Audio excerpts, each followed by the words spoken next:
Assalamu alaikum dear student, I am your physics tutor Hafiz S. Ali from Park Hansen Education System in Ghana.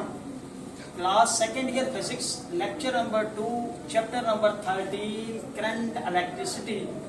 Today topic of discussion, source of current and effects of current. ये student आज के lecture में हम दो article, एक source of current और effects of current, इनको discuss करेंगे। और इफेक्ट्स ऑफ करंट के अंदर हम दो इफेक्ट डिस्कस करेंगे, एक है हीटिंग इफेक्ट और दूसरा है मैग्नेटिक इफेक्ट। ये स्टूडेंट सबसे पहला पॉइंट जो है व्हाट करंट क्या है। अब हम यहाँ पे एक एग्जांपल लेते हैं कि आप दो डिफरेंट कंडक्टर ने, एक कंडक्टर ए है, दूसरा कंडक्टर है बी, दोनों बैटरी के डिफरेंट पॉइंट्स उसको जोड़ा गया है। एक कंडक्टर का पोटेंशियल है 19 वोल्ट, दूसरे कंडक्टर का पोटेंशियल है 15 वोल्ट।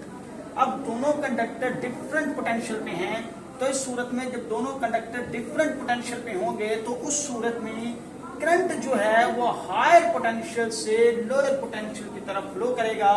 जब हायर पोटेंशियल से लोअर पोटेंशियल की तरफ फ्लो करेगा तो एक पॉइंट पर इसका पोटेंशियल हाई होगा, इसका पोटेंशियल लो होगा। जब इधर से इधर करंट फ्लो करेगा तो क्या होना शुरू हो जाएगा, इसका पोटेंशियल लो होना शुरू हो जाएगा, इसका पोटेंशियल हाई होना शुरू हो जाएगा।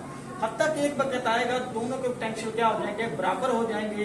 जैसे कि यही पॉइंट मैंने दिखाया है, इसका भी पोटेंशियल 17 वोल्ट हो जाएगा, इसका भी पोटेंशियल 17 वोल्ट हो जाएगा। जब दोनों का पोटेंशियल सेम हो जाएगा तो कोई भी करंट ए से बी की तरफ फ्लो नहीं करेगा। अब इसका मतलब है कि अगर हमें करंट को फ्लो करवाना है तो हमें दोनों पॉइंट के दरमियान पोटेंशियल डिफरेंस को मेंटेन रखना पड़ेगा। अगर हम दोनों पॉइंट के दरमियान पोटेंशियल डिफरेंस मेंटेन नहीं रखते तो कोई भी करंट फ्लो नहीं करेगा।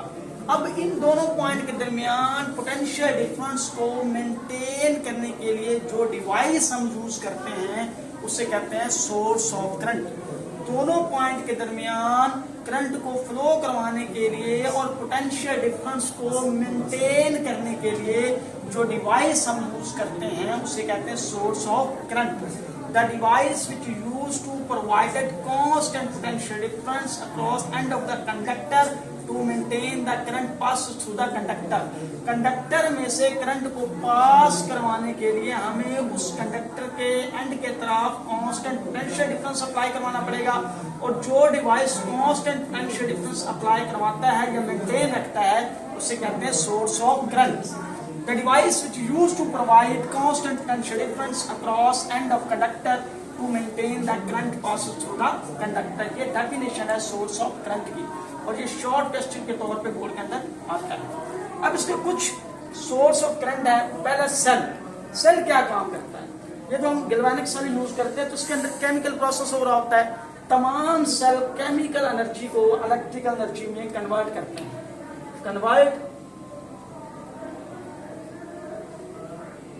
केमिकल एनर्जी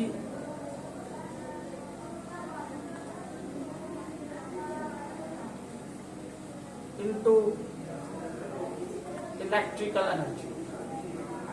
जितने भी सेल हैं प्राइमरी या सेकेंडरी सेल वो केमिकल एनर्जी को इलेक्ट्रिकल एनर्जी में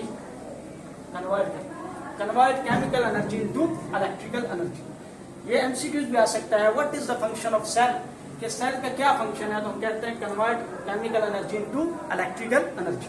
दूसरा generator. What is the generator. Generator क्या काम करता है। जनरेटर जब रोटेट करता है, वर्क करता है तो उसके नतीजे में क्या पैदा होता है, करंट पैदा होता है, इलेक्ट्रिसिटी पैदा होती है। तो जनरेटर मैकेनिकल एनर्जी को इलेक्ट्रिकल एनर्जी में कन्वर्ट करता है। तो कन्वर्ट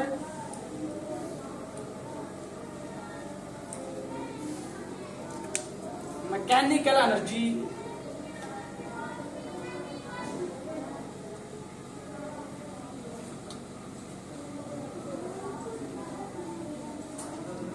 into electrical energy।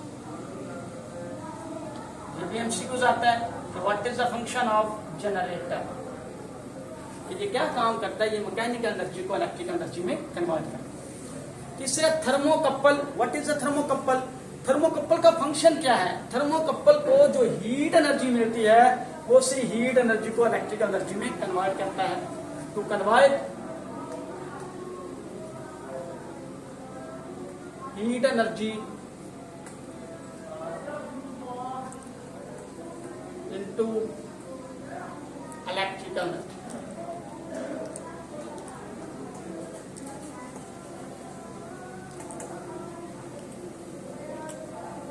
ये हीट एनर्जी को इलेक्ट्रिक एनर्जी में कन्वर्ट करता है। सोलर सेल का क्या फंक्शन है कि जब इस पे लाइट एनर्जी पड़ती है, ये लाइट एनर्जी को इलेक्ट्रिसिटी में कन्वर्ट करता है। जैसे कि सोलर पैनल के अंदर होता है, सूरज की रोशनी पे पड़ती है, सोलर पैनल उसी सनलाइट को इलेक्ट्रिसिटी या इलेक्ट्रिक एनर्जी में कन्वर्ट करता है। To convert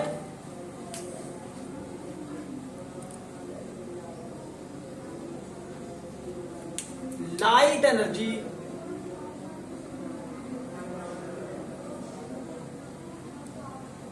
into electrical energy।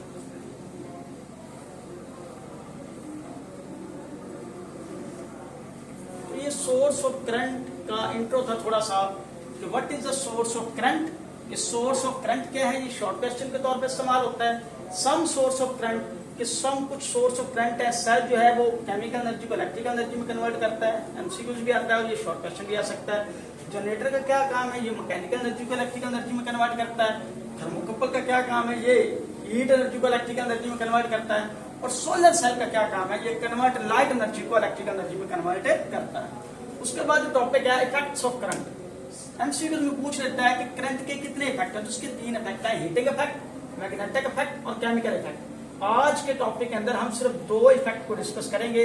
Next article के अंदर हम 3rd इफेक्ट केमिकल इफेक्ट को डिस्कस करेंगे। तो पहला जो है what is the heating effect. ये देखें हीटिंग इफेक्ट क्या होता है। जब किसी कंडक्टर में से, ये देखिए ये कंडक्टर है हमारे पास, इस देखिए इसके अंदर कंडक्टर के अंदर एटम्स हैं। एटम्स क्या कर रहे हैं, स्लाइटली वाइब्रेट कर रहे हैं। जब वो स्लाइटली वाइब्रेट करेंगे तो उसके नतीजे में जब इससे करंट पास होता है तो करंट के अंदर होते हैं इलेक्ट्रॉन। इलेक्ट्रॉन जाके उन एटमों से टकराते हैं। जब उन एटमों से टकराएंगे तो अपनी एनर्जी उन एटमों को देंगे, जिसकी वजह से उन एटमों की जो वाइब्रेशन है वो इंक्रीज हो जाएगी। जब वाइब्रेशन इंक्रीज होगी तो उसके नतीजे में जो रेजिस्टेंस है, रेजिस्टेंस की वजह से या फ्रिक्शन की वजह से रेजिस्टेंस प्रोड्यूस होगी और हीटिंग इफेक्ट प्रोड्यूस होगा।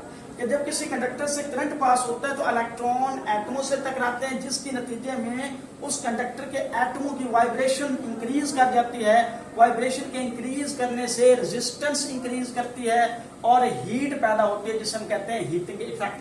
और H is equal to I square RT, ये है हीटिंग एनर्जी।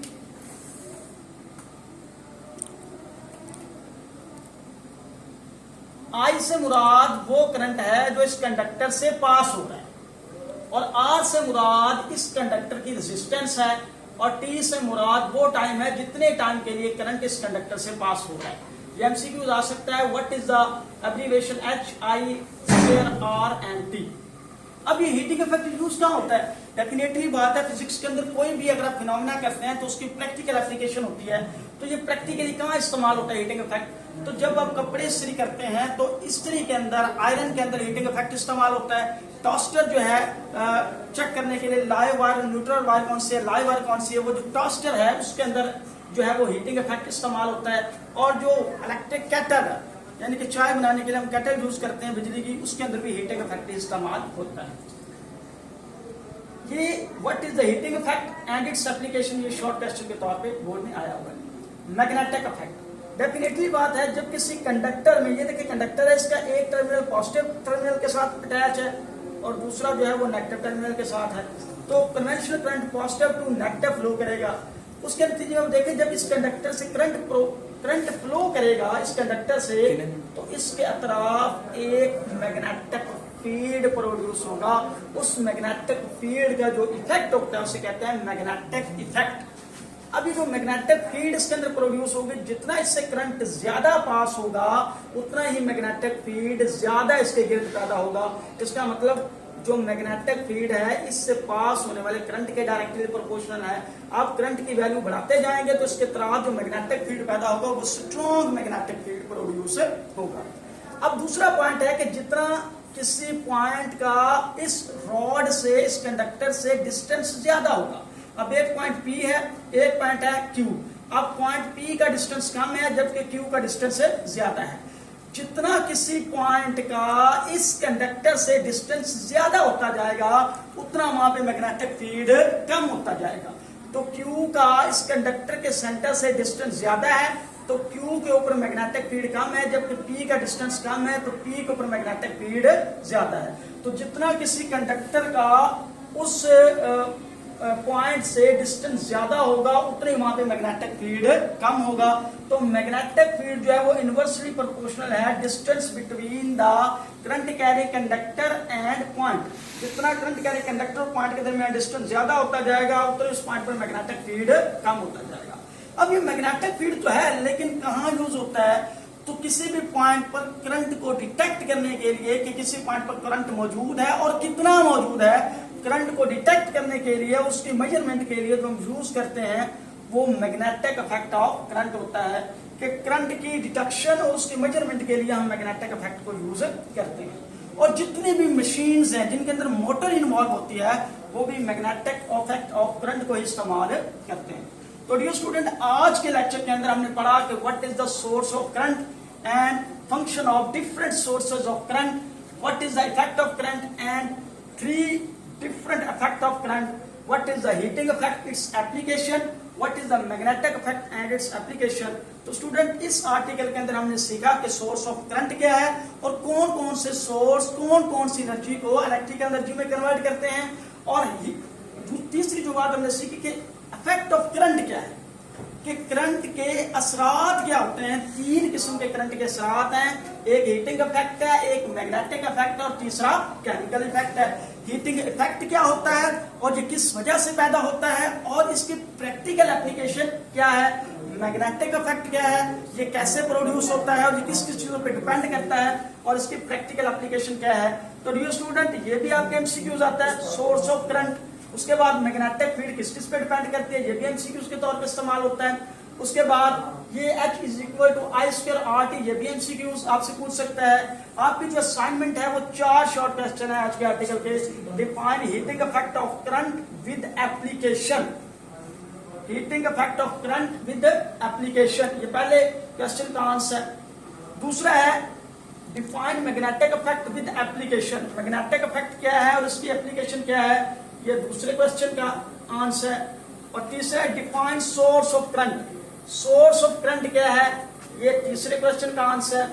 और right function of thermocouple, thermocouple का क्या फंक्शन है, ये चौथे क्वेश्चन का आंसर। तो डियर स्टूडेंट, ये 4 क्वेश्चन आपके असाइनमेंट है, आप इस लेक्चर को देखें और इसमें किसी किस्म की कोई प्रॉब्लम हो तो अपने कमेंट बॉक्स में, हमारे कमेंट बॉक्स में हमें जरूर आगाह करें। इसी के साथ अपने ट्यूटर को इजाजत दें। अल्लाह ताला मेरा और आपका हामी नासर हो, फी मानिल्लाह।